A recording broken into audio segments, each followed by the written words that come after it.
নরসিংদী জেলার কাঠালিয়া ইউনিয়নে এই পুকুরে কিন্তু একটি আকস্মিক দুর্ঘটনা ঘটেছে, যেটা হৃদয় বিদারক দুর্ঘটনা।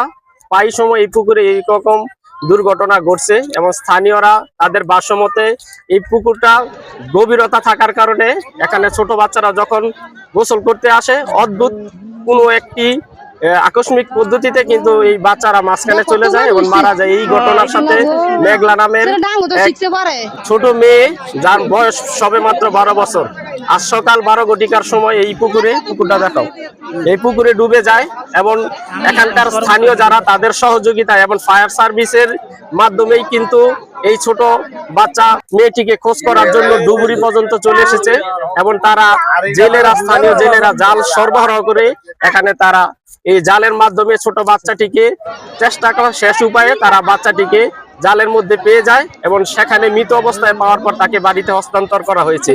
এখানকার আমরা দেখেছি যে মালয়েশিয়ান প্রবাসী তার শাহ আলম, তার এই ছোট মেয়েটি তারা এইভাবে হারালো।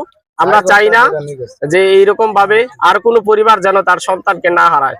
এখানকার স্থানীয়রা জানিয়েছেন দীর্ঘ 4 ঘন্টা যাবত এই ঘটনার তারা প্রত্যক্ষ সাক্ষী এবং তারা নিজ চোখে এরকম মর্মান্তিক মৃত্যু দেখে তারাও কিন্তু এখানে শোক তাপ করছে। ধন্যবাদ।